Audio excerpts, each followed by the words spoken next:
Bonjour. Je vous préviens déjà que si euh, vous n'êtes pas précis, vous aurez un décalage dans votre rang qu'on a fait au départ. Donc, ce qui est sage, ce qui est plus sage, c'est de couper d'abord dans le gabarit le cercle que je vous ai dit de 16 centimètres, le grand. Vous le faites dans un papier normal. Vous coupez, vous faites vos partages, vous faites vos boîtes, vous faites tout. Et à la fin, mesurez vos boîtes. Par exemple. Alors, il est où? Il est où? Il est où? Il est où? Et à la fin, moi le mien, il y a un tout petit décalage de même pas 1 millimètre, mais c'est pas grave, c'est pas, ça nuit pas. Donc une fois que vous avez collé, alors moi là, j'ai collé juste les côtés là, côté avec côté, et j'ai maintenu avec les pinces comme ça, côté, en alignant bien ici, là, voilà. Donc j'ai collé, j'ai obtenu ceci. J'ai obtenu ceci. Et là, vous mesurez de là à là, qu'est-ce que vous avez, et vous coupez votre cercle dans le carton et dans le papier de matage et tout ça. Donc voilà l'astuce pour ne pas avoir de problème à la fin. Faites d'abord juste un gabarit, faites découpez tout ça, et après, une fois que vous avez collé, vous faites le rang en carton. Voilà pour ça. Qu'est-ce que je voulais dire? Ah oui, donc maintenant, moi j'ai préparé un socle ou un support pour ça. J'ai mis, voilà, dans du carton plus dur encore, parce que celui-là, ce carton, il est bon pour les albums. Mais par exemple, pour un rang comme ça, surtout qu'il y aura d'autres rangs, ça risque de ne pas être vraiment droit, donc c'est-à-dire de s'onduler au milieu. C'est pour ça que j'ai choisi de mettre un grand cercle en bas là. Je voulais qu'on voit les bords, donc j'ai choisi plutôt que de mettre ce que j'ai coupé. Voilà ce que je vais faire, je vais mettre celui-là ici. J'aurais aimé que le verre se voit un peu plus, mais je ne pouvais pas faire plus grand que ça quand même. Donc voilà. Donc mes 17, ça me donne ceci. Voilà. On voit juste un tout petit trait du verre. Donc voilà. Alors pour couvrir les bords, j'ai tout simplement coupé des bandes. Alors je vais le faire dans mes chutes. Je ne vais pas me condamner avec un seul bloc. Je vais le faire dans des chutes. Donc j'ai coupé des bandes de 2,5 cm, et comme le bloc ne fait que 30,5, j'ai eu besoin de presque 4 bandes de 2,5 sur 30,5. Et j'ai couvert mes bords. J'en ai fait 2. Alors ces trucs-là, c'est pour mettre mon système de rotatif qui va faire tourner le plateau. Pour ça, j'ai eu besoin. Donc là, c'est 37. De là à là, c'est 37. Et vous marquez bien votre milieu. Et j'ai besoin. Alors, j'ai pas mesuré parce que, bon, pour moi, ces choses-là, je ne les mesure pas vraiment. Donc, j'ai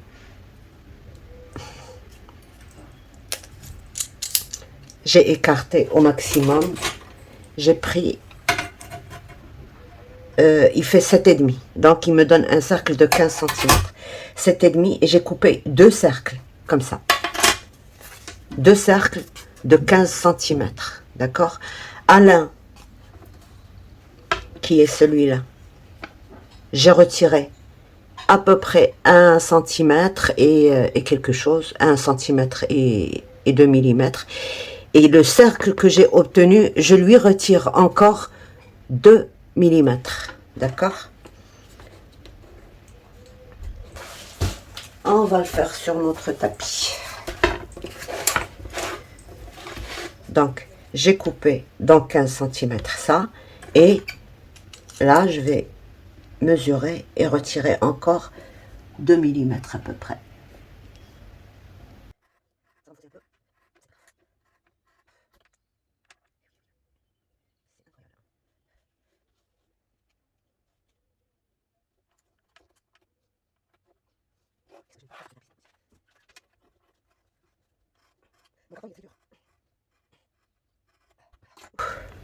Donc voilà, ça, j'élimine.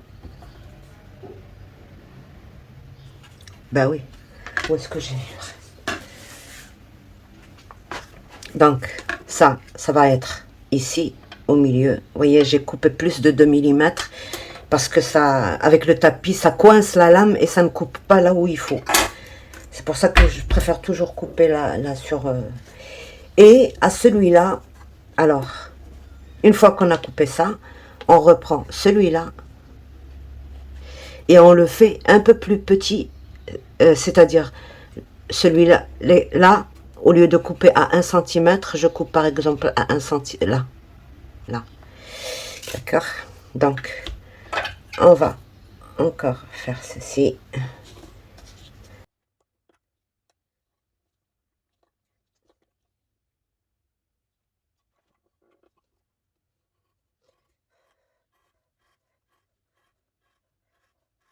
Trop dur ce carton. Ben oui, on l'utilise pour faire les semelles de chaussures, donc il faut vraiment qu'il soit très très dur à couper.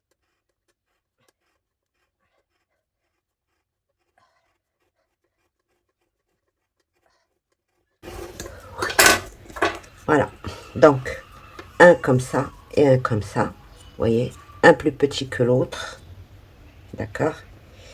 Et on va reprendre le premier cercle auquel on a retiré, donc il faut qu'il soit emprisonné par ceci, là, comme ça.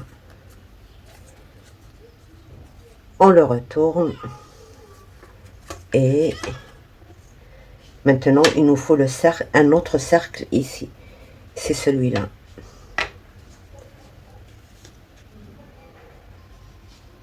Voilà.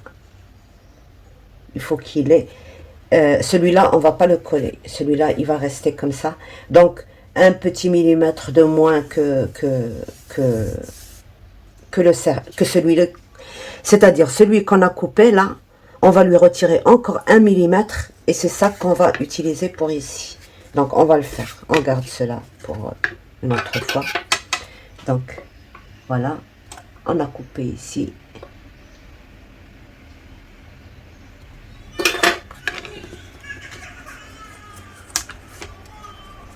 Oui, ça c'est bon. Il faut pas qu'il soit... Quand on fait ça, il faut pas qu'il puisse sortir de là où on... Donc voilà, on va juste retirer. Ben, on laisse ça comme ça.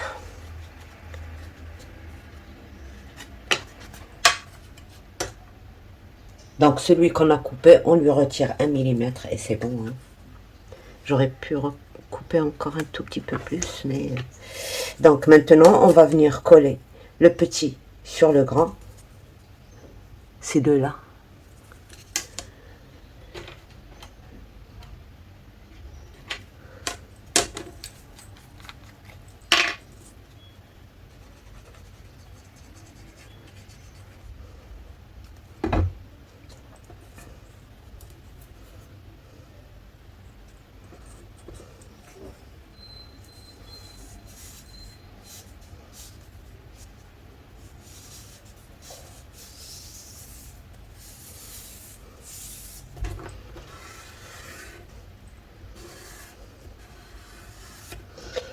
Et on va coller celui-là sur celui-là, comme ceci. C'est pas assez. C'est pas assez. C'est pas assez, mais c'est bon. Donc, alors pour coller ça à ça, il va falloir...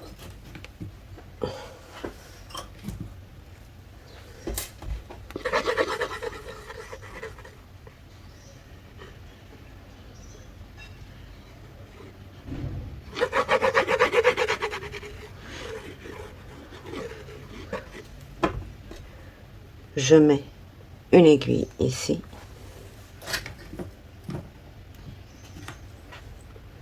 Une aiguille là. Et je retrouve mon centre d'ici. Voilà.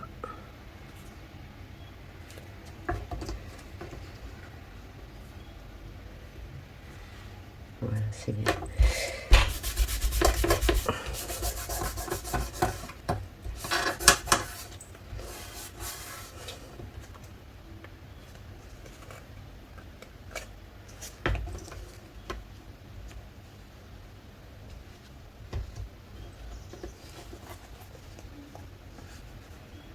Vous voyez, ça, on a fait grand pour empêcher le cercle de sortir. Voilà. Maintenant, si on colle ça, ben ça va tourner. Ça va tourner comme ceci. Voilà. C'est plutôt ça qui va tourner, c'est pas ça. Ça va être collé. Et c'est ça qui va tourner. Donc, alors, pour rehausser un petit peu ce cercle, vous pouvez rajouter une petite cartonnette moins épaisse que celle-ci. Celle-ci, elle est trop épaisse. Bon, vous pouvez utiliser... par exemple, celle-ci, elle fait 2 mm. Utilisez une qui a 1 mm seulement. D'accord? Moi, comme... bon, c'est pas celui-là. J'en ai déjà fait un. Donc, je vous montre celui-là. Juste pour le tuto, quoi. Je retire ce petit bout parce que ça risque de déranger. Voilà.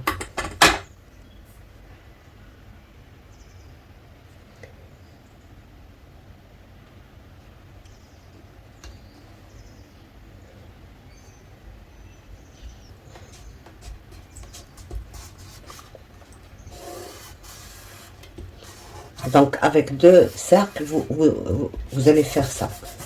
2 cercles de 15 sur 15. Voilà. Et là. Vous voyez, ça va tourner. Donc, voilà, on a fini ça. Je mets ça bien comme ça. Bien au milieu. Vous voyez. Je mets ma colle juste là.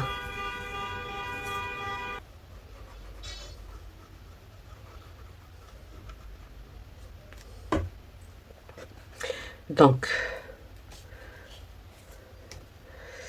j'essaie de placer ça. Voilà, c'est là.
Et le deuxième, donc le deuxième plateau.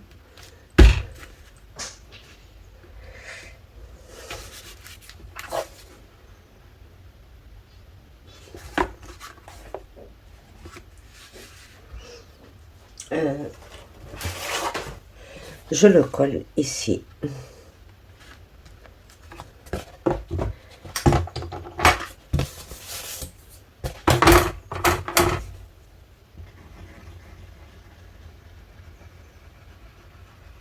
Oups, il faut surtout pas toucher.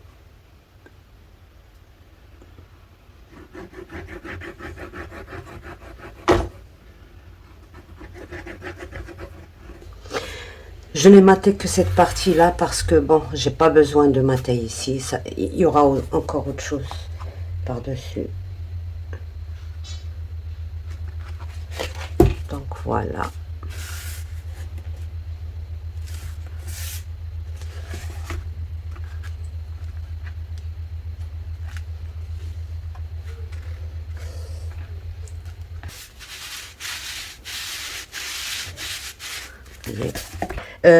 Pour le reste, il n'y a rien à vous montrer.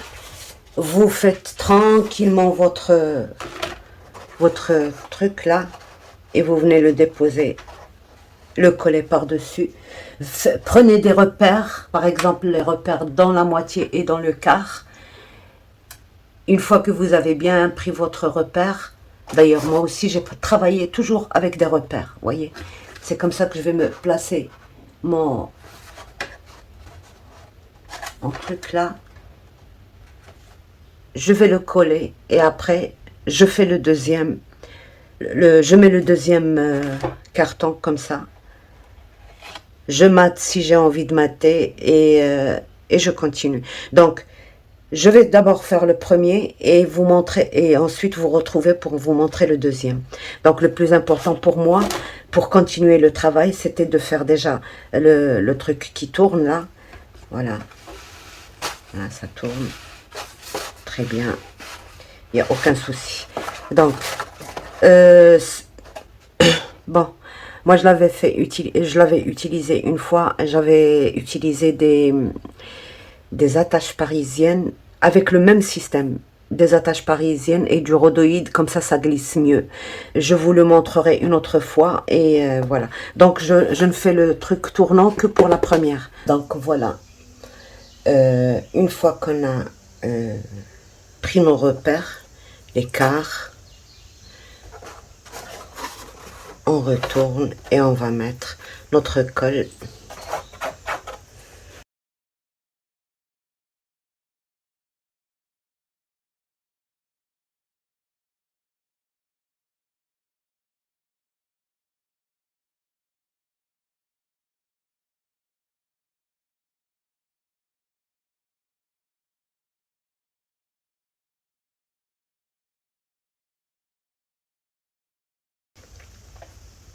J'ai mes quarts. Donc, pour le deuxième, on avait coupé 2 cartons. Alors, le premier, j'ai ancré juste les bords avec du doré. Parce que ce ne sera pas visible. Je vais le mettre juste là. J'ai pas mis mes repères. Les repères, ça aide à vraiment placer là où il faut.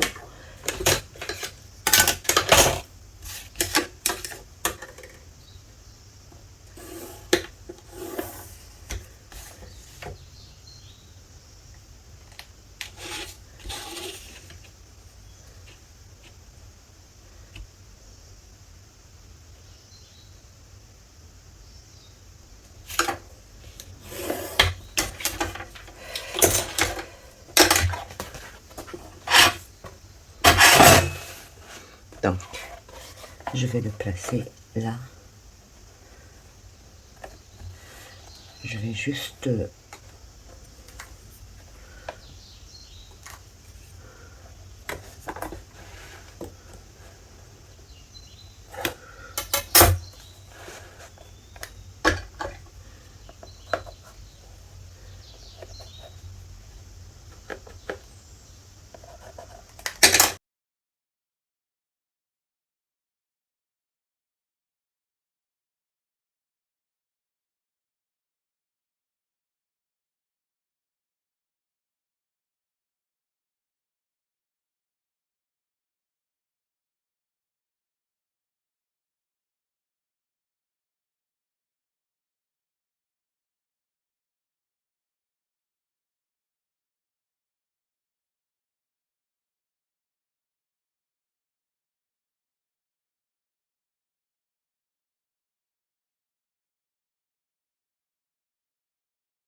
Je remets mes boîtes.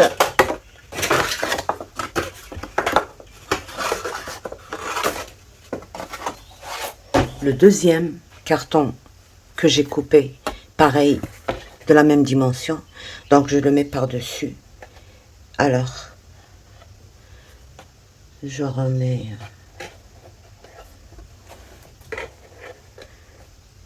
Je mets tout simplement de la colle et...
Là, on a fini notre...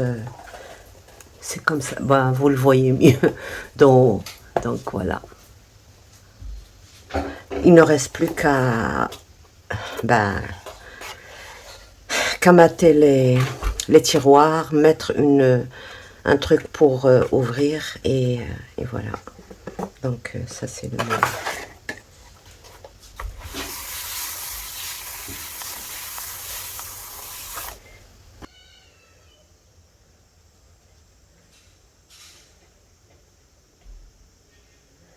Ok.